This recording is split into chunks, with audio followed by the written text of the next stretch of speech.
Senhor é bom. E qual privilégio é se derramar aos seus pés. Pai, essa noite eu peço que o Senhor traga esse entendimento do privilégio que é derramar aos seus pés.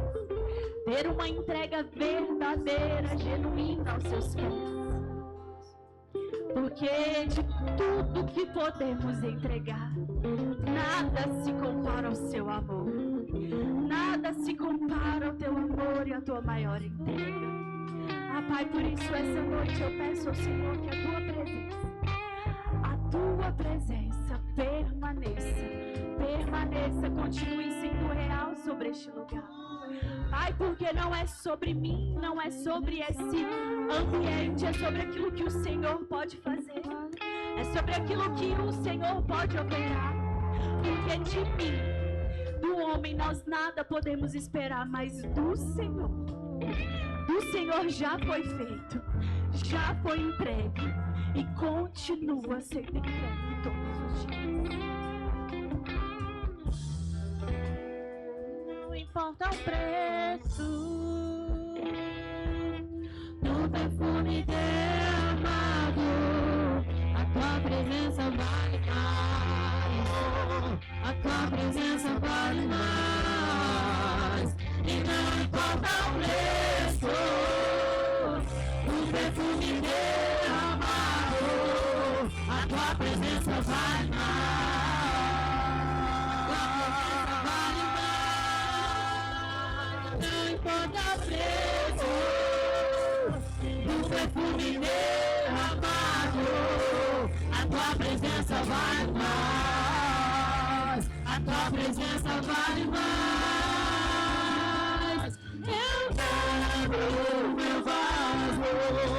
Eu quebro o meu vaso aos teus pés, aos pés do meu Aleluia, o Senhor é bom e fiel. Amém, igreja? Graça e paz. Amém. Vamos abrir a palavra do Senhor em Marcos, capítulo 14, versículo 3.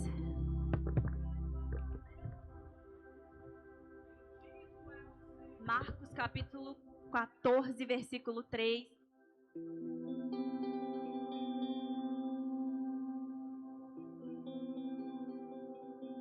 Aleluia! O Senhor é bom em todo o tempo, amém?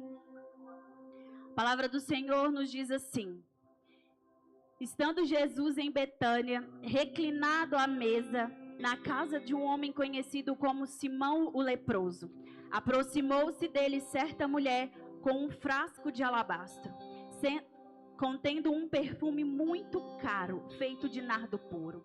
Ela quebrou o frasco e derramou o perfume sobre a cabeça de Jesus.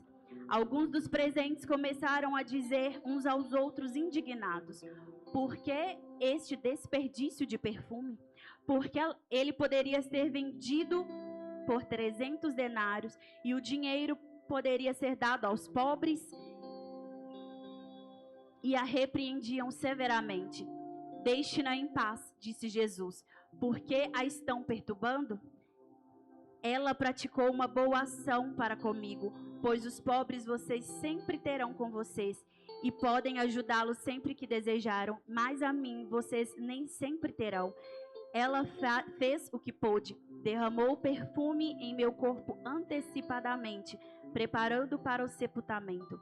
Eu lhes asseguro que onde quer que o evangelho for anunciado, em todo o mundo também o que ela fez será contado. Amém?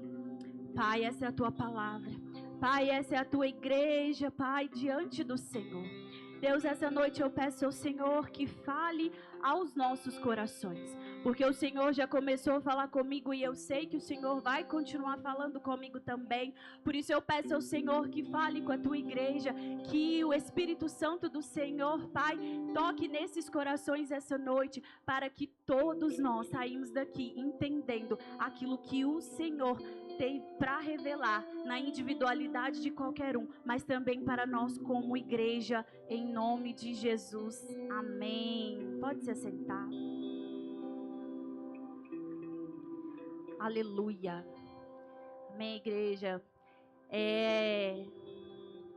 Nós vamos falar hoje sobre entrega.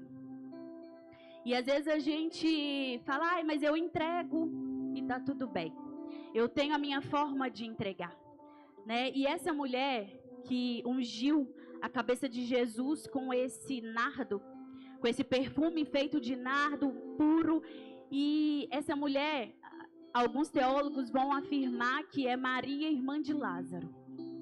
E Maria sempre escolhendo aquilo que é melhor, né? E aí, e nardo, gente, é um perfume muito caro, muito valioso, que as mulheres naquela época elas guardavam para o dia do casamento, para o dia que fosse o dia importante, o sonho da vida delas. Hoje a gente tem às vezes a opção, muitas não querem casar, mas naquela época era um sonho, era uma realização de vida. E o vaso de alabastro era um vaso específico para guardar perfumes raros. E ele era selado em cima, assim, bem na boca dele ou naquela... antes de chegar à tampa. Por quê? Porque o perfume que continha naquele vaso, ele não poderia ser gotejado. Ele era de uma única utilização. Ou seja, para ter acesso àquela essência, o vaso precisava ser quebrado. Não tinha como acessar a essência se o vaso tivesse inteiro. E aí, trazendo para o nosso contexto hoje, o que essa mulher nos ensina é entregar tudo. Só que o que tem acontecido hoje no nosso meio é que a gente quer entregar gotinhas para Deus. Gotinhas da nossa entrega. E começamos a entregar aquilo que nos deixa favorável, que nos deixa confortável.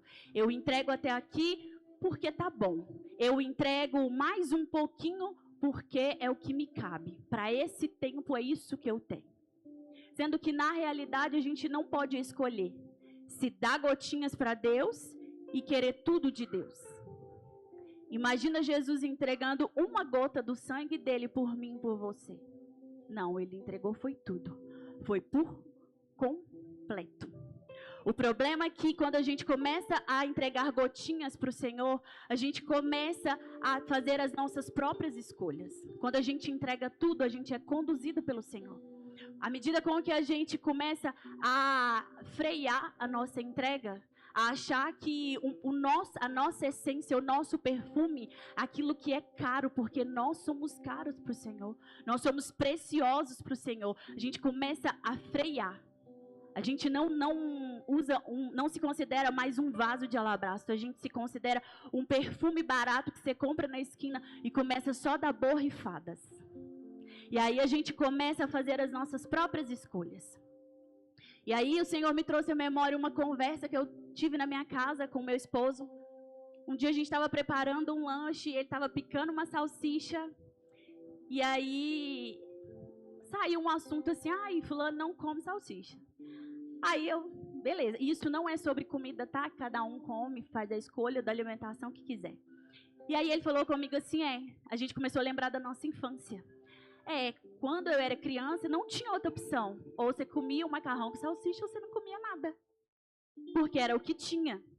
E aí eu lembrei da minha infância. Minha mãe, sempre mãe solo, criou eu e meu irmão, mas era uma mulher muito inteligente. Por quê? Sozinha para cuidar de 2 filhos, sustentar uma casa, o que a minha mãe fez? Plantou uma horta no quintal de casa. E nessa horta tinha alface, couve, eu lembro muito bem, alface, couve, rabanete, salsinha, cebolinha e eropronoves. E aí eu e meu irmão, a gente comia aquilo que a minha mãe punha no prato. Se era arroz, feijão e a couve, era arroz, feijão e a couve, e a gente não tinha escolha. A gente tinha que comer aquilo. Se era arroz, feijão, o alface, o rabanete, que é bem azedo, a gente comia. E isso reflete para mim e para você. Porque quando a gente começa a crescer, a gente começa a escolher o alimento. Não gosto disso, não quero aquilo.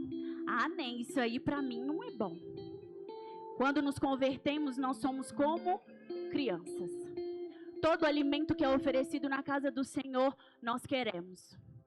Rede de homem, rede de mulher, rede de jovem. Um monte 5 horas da manhã, vamos. Um monte meia-noite, nós vamos. Encontro pode ter 10 no ano que a gente quer ir. Quando a gente se converte, quando estamos no primeiro amor, quando somos neófitos na fé, como acabamos de nos converter, todo o alimento que é oferecido nós queremos comer. Seja azedo, seja salgado, seja doce, nós queremos comer. Só que à medida com que nós vamos crescendo, isso sem falar, gente, na leitura da palavra. Falar de Bíblia e ouvir a Bíblia era essencial para o nosso dia. Só que à medida com que nós vamos crescendo, nós começamos a escolher do que vamos nos alimentar. Só o domingo é o suficiente? Já fui em 2 redes de homens ou 2 redes de mulheres, esse ano já está bom o suficiente? Não estou muito afim de servir no encontro. Monte é perigoso. Eu já ouvi essa frase. Monte é perigoso. Para que vai no monte? Não pode orar em casa? Pagar para cultuar, misericórdia. Chá de mulheres, conferência, pré-conferência. Como que eu vou pagar para ir na igreja? E aí nós começamos a escolher aquilo que nós vamos alimentar. Quando você é chamado para um aconselhamento, a sua primeira resposta, talvez não na sua boca, mas no seu pensamento é: eu já sei. Tá falando disso, mas eu já sei. Eu já sei. Se sabe, por que não faz? Por que não entrega? E aí você cria uma ilusão de que está crescendo espiritualmente. Quando você sabe demais, quando você começa a escolher as coisas, você cria uma ilusão de que está crescendo, mas na realidade você está tendo postura de menino, de adolescente. Adolescente na fase de 11 para 12 anos, tudo que você vai falar com ele: não quero, mãe. Ai, mãe, para, que saco. Vai instruir: ai, já sei. E aquela mão: eu já sei. Só que quando você começa a escolher do que você alimentar, você se equipara a um adolescente. Você acha que está crescendo espiritualmente, mas na realidade você está tendo postura de imaturo, de criança, de menino que precisa crescer. Você pode até não ter começado sua caminhada agora. Talvez você tenha 10, 20, 30 anos de crente, mas está escolhendo daquilo que se alimentar. Parte da Bíblia é boa. A outra nem tanto. Você começa a usar a palavra do Senhor para justificar a sua gota de entrega ao Senhor. As bênçãos são bem-vindas. A gente adora quando alguém profetiza bênção. Quando a Bíblia, Provérbios 10, 22, diz assim: a bênção do Senhor traz riqueza e não inclui dor alguma. Salmo 121, 7 diz: o Senhor o protegerá de todo mal, protegerá a sua vida, te guardará e te protegerá a sua entrada e a sua saída, agora e para sempre. Isso é maravilhoso de ouvir. Esse é o alimento que os adolescentes, que os imaturos, os filhos imaturos gostam de ouvir. Agora, a correção eu já sei. Para que está falando isso comigo? 1 Timóteo 3, 8, diáconos igualmente devem ser dignos, homens de palavra, não amigos de muito vinho, nem de lucros desonestos, devem se apegar ao ministério da fé com a consciência limpa. Isso é Bíblia também. As bênçãos me seguirão é Bíblia, mas isso também é Bíblia. Efésios: marido, ame a sua esposa, a sua mulher, como Cristo amou a igreja e se entregou por ela. Isso também é Bíblia. E parece uma frase bonita, mas ultimamente está difícil de engolir isso. Homens têm dificuldade de engolir isso. Ontem, no almoço, eu estava conversando isso com o meu esposo. Homens que não tomam postura de homens. A gente tem uma empresa de reforma. E aí meu marido sempre recebe as mensagens. Os últimos 7 orçamentos que ele recebeu foram mulheres entrando em contato, chamando um homem para ir para a casa dela fazer orçamento de um serviço. Mulheres. Por quê? Os homens não estão amando as suas esposas como Cristo amou a igreja. Não estão tendo posturas de homem dentro de casa. Qualquer vento leva eles, cheio de sentimento, e deixam as mulheres irem para cima. Eu vou abrir um parêntese de uma coisa que eu ouvi, eu achei muito pontual. No Instagram, um cara falando sobre aquele cara, o pai do Cris, o Julius, tem 3 empregos. E a esposa dele ainda trabalha, mas ela fala, meu marido tem 3 empregos. E o cara fez uma comparação e falou assim, ele é o cara que mais traz segurança para a esposa. Sabe por quê? Porque ela pode confiar nele. Tem muita mulher, e eu reparei o meu ambiente de trabalho na clínica onde eu trabalhava, tem muita mulher sofrendo abuso emocional dentro de empresa, porque precisa ser o homem da casa. Tem muita mulher sofrendo abuso sexual dentro de empresas, porque não pode contar com o marido, porque se largar o serviço, a casa perece. Então, o homem, amar a sua esposa como Cristo amou a igreja, é se entregar por ela, é sangrar por ela. Timóteo 3:11, mulheres igualmente sejam dignas e não caluniadoras, sóbrias e confiantes o tempo todo. Não é fofoqueira, não é ouvir a vida da irmã e achar que tem uma informação privilegiada e chegar para outra para contar. É ser mulher, uma mulher que agrada o coração do Senhor, ser uma pessoa que alguém pode chegar e confiar. 1 Timóteo 2:9, da mesma forma, quero que as mulheres se vistam apropriadamente, adornando-se com modéstia e discrição, não embalada a vácuo como carne de supermercado, não expondo aquilo que é para o teu marido, não expondo a sua intimidade. E aí eu entro num parênteses, eu tenho visto tanta mulher fazendo trocas de roupa na internet, ou postando vídeo de pijama, que é uma roupa da sua intimidade, é a roupa que você deita na sua cama, de roupão, não tem roupa. Para que tanta exposição? Isso é consequência de quando você começa a escolher a derramar só gotinhas da sua entrega aos pés do Senhor. Quando você entrega gotinhas, você começa a questionar o Senhor. E aí você começa a chamar de religiosidade aquilo que é Bíblia. Você começa a olhar e ouvir, talvez, um pastor, alguém te corrigir sobre as músicas que você escuta e falar que é religiosidade. Aí você posta, escuta, coloca na sua foto e na foto da sua família uma música de cantores que a maioria, a carreira é consagrada em lugares que não é o altar. Aí você quer pôr a mão na cabeça, expulsar e sair em nome de Jesus, mas está profetizando dentro da sua casa, para a sua vida. Então não chame de religiosidade o que é Bíblia e você não consegue obedecer. Você não consegue ser honesto, você não consegue ser fiel, você não consegue guardar a língua dentro da boca, não consegue amar o próximo, quer se colocar no lugar de juiz. Isso é reflexo apenas de gotinhas de entrega. Afinal de contas, você não se converteu agora. Isso para você não serve. Aliás, você já é um diácono aprovado. Então você pode ter qualquer postura, porque o pecado é só para quem acabou de se converter. É só para quem está precisando da sua ajuda. Para você não serve. Mas para aquele que chegou agora, eu vou lá e vou falar, olha, não faz isso não, que está errado. Mas a minha vida não condiz com aquilo que eu estou ensinando. Líder, você disse sim para o seu chamado. E ele te custa tudo, é tudo mesmo. Não é só metade, não. Como você vai chamar para um aconselhamento um discípulo que está fazendo só o que você faz? Está só replicando aquilo que você faz.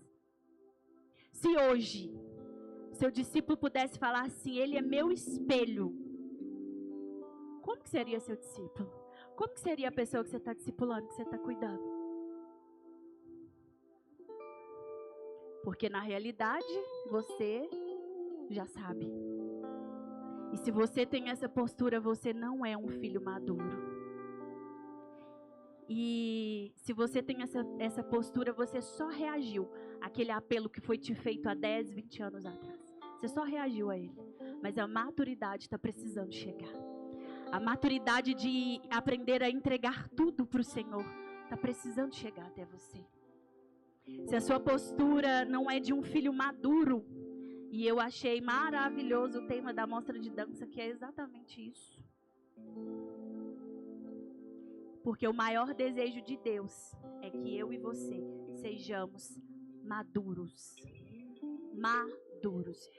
Filhos maduros não querem converter a Bíblia ao seu próprio padrão. Filho maduro não quer converter Jesus a seu próprio padrão. Não quer pegar Jesus na cruz e trazer ele e colocar dentro de uma bolha, achando que ele vai fazer só aquilo que é exatamente da forma que você deseja. Se você aceitou aquele apelo, se você reagiu àquele apelo, você precisa entender que depois de Jesus, nada pode ser igual. Uma reflexão que eu fiz, limpando casa num dia muito comum, o Espírito Santo ministrou meu coração. Já parou para pensar que tudo depois de Jesus muda? Crucificação naquela época era comum. As pessoas eram crucificadas ali, os ladrões. Só que a crucificação nunca mais foi a mesma depois de Jesus. Toda vez que você ouve falar de crucificação, você sempre vai lembrar de Jesus. Você nunca vai lembrar do que aconteceu antes. Porque aquilo que era vergonha, aquilo que era cativeiro, aquilo que era um lugar de sofrimento, de dor, se tornou um lugar de redenção. Se tornou um lugar de entrega, de amor. Então, querido, reagir ao apelo não te faz filho maduro. Caminhar, vir à igreja não te faz filho maduro. Filho maduro é aquele que obedece. Filho maduro é aquele que reflete o Pai. Filho maduro, ele não murmura. Quando as coisas não estão boas, ele ora. Filho maduro não faz grupinho clandestino no WhatsApp ou nos cantinhos da igreja para questionar decisões pastorais. Se você não concorda, tudo bem. Ore. Ore. Mas não faça intriga, não faça contenda. Não amaldiçoa as coisas que acontecem na igreja. Não amaldiçoa a dança, não amaldiçoa o louvor. Não amaldiçoa uma conferência, uma pré-conferência, uma rede de mulher. Seja maduro. Filho maduro não se faz de juiz. Porque o que nós mais temos são juízes sentados nas cadeiras. Nossa, você viu o que fulano fez? Nossa, a postura de fulano mudou. Você viu a roupa que a fulana está vestida?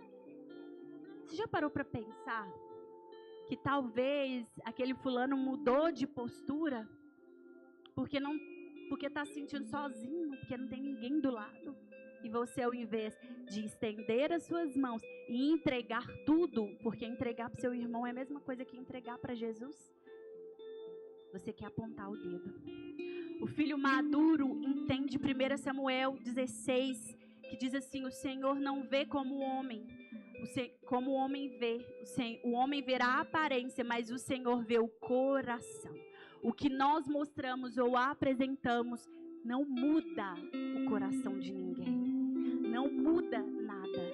A única coisa que muda é a opinião do homem ao nosso respeito. Mas e como está o seu coração diante do Senhor? O que você tem feito com toda a entrega que você entregava no momento e depois você começou a só gotejar aos pés do Senhor? Para de querer definir a sua entrega pela entrega do outro. Eu já ouvi muito essa frase. Eu parei de fazer porque tem gente demais fazendo. Eu parei de servir porque já tem muita gente servindo. Eu vou no culto hoje não, que já tem muita gente lá, ninguém vai precisar de mim não. Para de comparar a sua entrega, sabe por quê? Porque quando Jesus voltar, a entrega do outro é do outro, a sua é sua. Você não vai poder virar para Jesus e falar assim: mas foi o outro. Foi o outro. Quem questiona a Deus é quem tem o caráter corrompido. Adão no jardim fez isso. Depois que pecou, que errou, virou para Deus e disse: foi a mulher que tu me deste. Ou seja, caráter corrompido questiona o Senhor. E essa mulher nos ensina muito sobre isso, porque estavam todos na mesma sala. Cada um fazendo alguma coisa, conversando, querendo mostrar alguma coisa, talvez até chamar a atenção de Jesus. Mas ela teve uma postura diferente. Ela decidiu entregar o que ela tinha de mais precioso. E observe que o texto de Jesus não pede. Jesus não pede nada. Embora ele sabia que estava chegando a hora dele entregar tudo. E alguns estudos falam que ela só fez essa entrega pouco antes de Jesus ir para a cruz, porque ela era uma das poucas que acreditavam na ressurreição dele. Ela estava ali, ó, aos pés. Ela estava naquela sala com um monte de gente, cada um fazendo a sua entrega. Cada um se movendo da forma com que achava melhor. Mas ela decidiu fazer algo diferente. Ela decidiu levantar. Ela não se importou com o que iam pensar dela. Eu, Yara, imagino ela saindo da sala, indo no quarto dela, pensando assim: eu preciso entregar, eu preciso fazer algo diferente para o mestre. Sabe por quê? Porque só está aos pés dela, porque como é Maria, irmã de Lázaro, a gente sabe que um dia ela esteve aos pés enquanto Marta estava aflita. Ou seja, só ficar aos pés do mestre, só vir aqui à igreja, só vir aqui e marcar a presença, bater cartão não é o suficiente. Eu preciso fazer um pouco a mais, eu preciso entregar um pouco mais, eu preciso fazer algo diferente, eu preciso render o meu coração a Cristo, porque se eu não render o meu coração a Cristo, Ele continua sendo Cristo, mas eu já nem sei quem sou. E ela ainda até o quarto dela, andando, a Bíblia não fala, mas é o que eu imagino, e pensando: eu não quero só ficar aos pés, eu quero entregar tudo. Valendo muito ou valendo pouco, eu quero entregar tudo. Tudo, tudo, tudo. Só uma gota não é o suficiente. Só um dia não é o suficiente. Só aquilo que me é favorável, aquilo que me é bom não é o suficiente. Mas eu preciso entregar para Ele. Ele é mais importante do que o dia que eu mais esperava, que o dia de quebrar o vaso era o dia do casamento. Ele é mais importante do que os meus sonhos. Ele é mais importante do que a família que eu quero obter. Ele é mais importante do que o ministério que eu tenho. Ele é mais importante do que o chamado que eu tenho. Ele é mais importante do que qualquer coisa. Eu preciso entregar aos pés dele.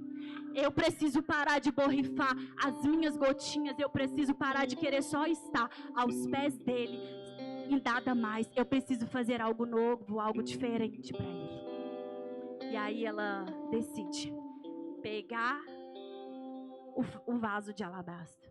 E ela sabia que não dava para chegar até Jesus e pingar para sobrar para depois. Só que às vezes a gente quer fazer uma entrega hoje, dar uma gotinha hoje. Ah, já tá bom, daqui um mês eu volto lá no culto e entrego mais um pouco. Ela sabia que não dava para pingar. Ela sabia que era necessário quebrar o vaso, derramar todo o perfume em Jesus. Porque o acesso à essência era feito mediante a quebra do vaso. O acesso à essência era feito mediante a quebra do vaso. E a palavra diz que ela quebrou, derramou sobre a cabeça de Jesus. E às vezes a gente quer o acesso à essência sem quebrar o vaso. Sem se quebrar diante do Senhor. Porque para ela era um vaso, era um frasco que ela precisava entregar. Hoje nós somos o vaso. Nós precisamos nos entregar, independente da circunstância, independente da geografia, independente de qualquer coisa, de qualquer palavra, de qualquer coisa que alguém lançou sobre a sua vida, de alguém que às vezes levantou e te fez uma crítica, que diz que é construtiva, mas não constrói nada na vida e quer optar na sua vida. Entrega, seja você o vaso quebrado nos pés do Senhor. Porque o vaso quebrado, ele derrama toda a essência. E aí você quer ser um vaso bonito, adornado. Só que vaso bonito e adornado, ele não derrama a essência. Ele fica só de enfeite. E às vezes a gente quer ficar só de enfeite, achando que já é o suficiente. Só um enfeite. Vaso quebrado não entrega a essência. Vaso quebrado não mostra maturidade no Senhor. A nossa entrega, querida, ela não pode ser fracionada. Ela não pode ser diluída em outra substância. Ela não pode ser diluída na substância de eu quero isso, mas a Bíblia diz que eu não posso. E aí, o que eu faço? Eu entrego só aquilo que eu quero. A nossa essência, ela não pode ser diluída no nosso achismo. na nossa vontade própria. A gente não pode comparar a nossa essência com qualquer alimento. A nossa entrega, ela precisa ser total e verdadeira. Total e verdadeira. E a continuação do texto vai nos dizer assim no versículo 9: eu lhes asseguro que onde quer que o evangelho for anunciado, em todo o mundo também, o que ela fez será contado em sua memória. E aí nós damos glória e pensamos: meu nome pode ser soprado, mas se o vaso estiver inteiro de enfeite, ele não vai ser. Se você ainda quiser continuar inteiro aos pés do Senhor, eu sinto muito em te dizer, mas o nome não é soprado, porque ela entregou, ela quebrou o vaso. E o próprio Jesus disse: aonde o evangelho for anunciado, essa mulher será lembrada. Versículo 10. Então Judas Iscariotes, um dos 12, dirigiu-se ao chefe dos sacerdotes, a fim de lhes entregar Jesus. A proposta muito alegrou e lhe prometeram dinheiro. Assim ele procurava uma oportunidade para entregá-lo. E aí eu encerro dizendo para você, essa mulher decidiu entregar tudo. Ela decidiu quebrar o vaso. Judas escolheu entregar Jesus. E aí hoje o Senhor te convida a fazer a sua entrega genuína, a sua entrega total. Ou você decide ser a pessoa que se entrega totalmente ao Senhor, ou você decide ser aquela pessoa que entrega o Senhor por qualquer coisa. Porque para Judas o vaso, o perfume era precioso demais. Para Jesus, para aquela mulher, era tudo que ela tinha, mas ela preferiu entregar. Pergunto para você, você entrega tudo por Cristo? Ou entrega Ele por qualquer coisa? Troca Ele por qualquer coisa? Até por você mesmo. Porque às vezes a gente fica esperando pecados estrondosos, coisas cabeludas para trocar Jesus, mas às vezes a gente troca por a gente mesmo, pela nossa própria vontade, pelo nosso próprio querer. Ah, vou largar tudo. Caiu o mundo lá em casa, eu vou entregar tudo, não quero saber. É entregar Jesus por qualquer coisa. Ah, eu fui abandonada, eu fui abusada, eu fui traída. Ah, vou entregar tudo. Tive uma frustração. Vou entregar Jesus por qualquer coisa. Querido, entenda esse lugar. Lugar da entrega é o lugar que você deve estar. Não se contente só com os pés. Quebra o vaso. Entrega totalmente ao Senhor. Entregue-se totalmente, sabe por quê? Nenhuma circunstância difícil vai ser mais dolorosa do que a morte de cruz. Nenhuma vai ser. E eu posso te falar uma coisa, Jesus consegue te resgatar de qualquer uma delas. Seja um diagnóstico ruim, seja um casamento falido, seja um filho nas drogas ou um filho distante, seja um desemprego, seja uma escassez, seja até a sua frieza espiritual, o Senhor consegue te resgatar. Só que você precisa decidir se você entrega tudo por Ele ou troca Ele por qualquer coisa. Amém? Coloque sobre os seus pés. E coloque sobre os seus pés já com esse entendimento de que a entrega é o que é necessário. A entrega total não é só uma gotinha. Não é só, hoje tá bom pra mim, eu entrego. Mas amanhã eu fui demitido. Eu já não entrego. Sabe, façam da Bíblia o seu manual. Seu manual de instrução. Há um mês atrás eu fui demitida. Minha chefe só chegou perto de mim rindo e falou assim: Ara, devido a uma situação, austeridade, que é o corte na empresa, você vai ser desligada. Peguei o papel. Só que aí eu lembrei de um dia que eu estava indo trabalhar e falei assim: ai Deus, aquele ambiente já está tão difícil para mim. Nossa, parece que eu sou a única cristã que trabalhava lá e parecia que eu já estava sendo assim abafada. E aí tinha um quadrinho, eu escrevia versículo, todo mundo achava ótimo eu escrever versículo, e eu falava de Jesus. Mas o ambiente já estava me pesando. Parecia que eu não estava conseguindo romper em nada. Toda vez que eu chegava lá, eu já falava assim, ai Deus, eu tô aqui de novo. Aí um dia eu falei assim, Deus, eu vou parar de murmurar, vou dar o meu melhor, vou fazer tudo. E o Senhor sabe que eu preciso.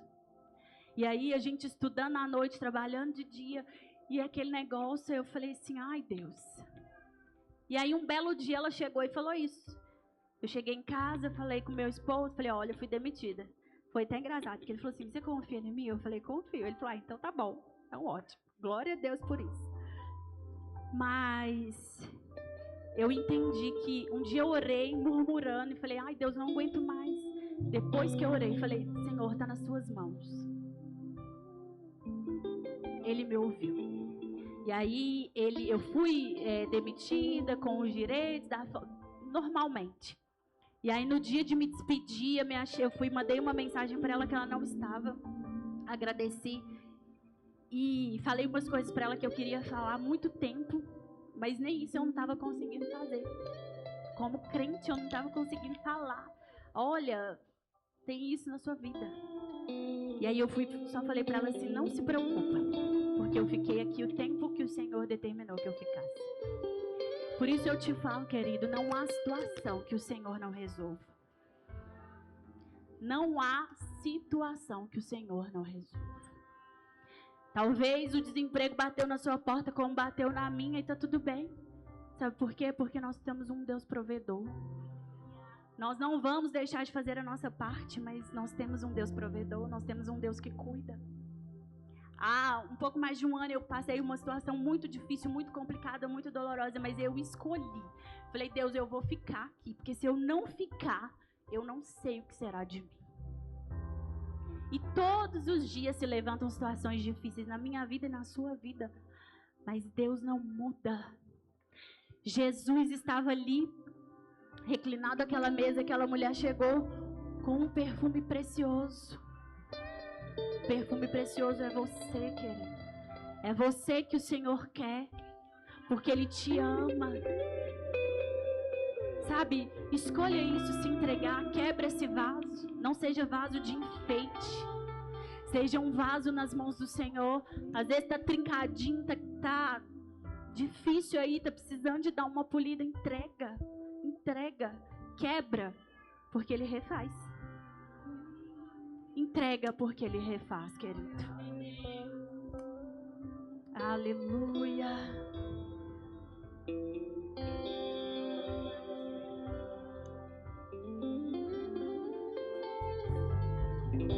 Aos teus pés estou, pra render tudo que sou a ti, tudo que tiver. Ser pra ti, Senhor, meu perfume, minhas lágrimas que vão cair. Basta olhar no teu rosto, foi perdoada logo que sim.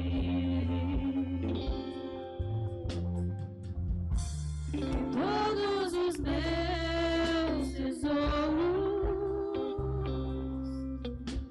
vou derramar diante de ti.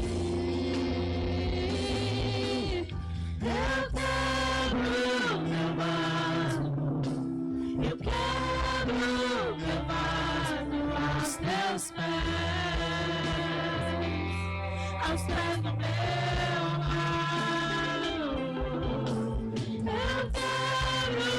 amado.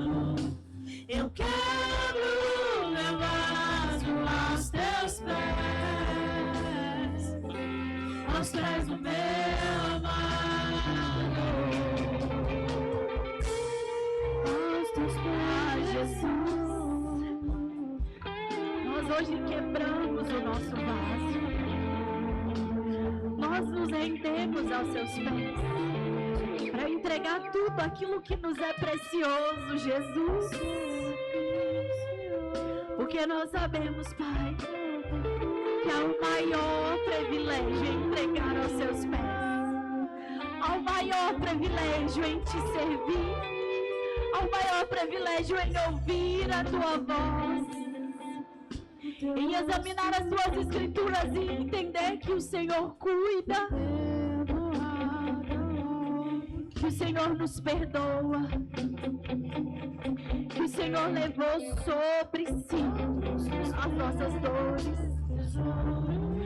Obrigado, Jesus, por esse privilégio. Se hoje nós podemos fazer a menção do teu nome, é porque o Senhor se entregou. E a sua entrega foi genuína, foi total, foi por inteira. Não foi ouro nem prata, mas foi um preço de sangue. A morte de cruz foi por mim. A morte de cruz foi pela tua igreja. Obrigado porque hoje o Senhor nos autoriza a examinar as suas escrituras e eu ver como o Senhor é bom. Obrigado, Jesus. Que nós podemos, dia após dia, não mais gotejar a nossa entrega, não mais fracionar a nossa entrega, Jesus. Entregar só quando dá, só quando é favorável, só quando a escassez não bate na porta, só quando temos alegria, só quando temos abundância, só quando os nossos planos vão bem, só quando a nossa casa vai bem, só quando a nossa família vai bem. Que a nossa entrega permaneça genuína e total. Genuína e total. Quando o cenário for de dor, quando o cenário for de morte, quando o cenário for de distância,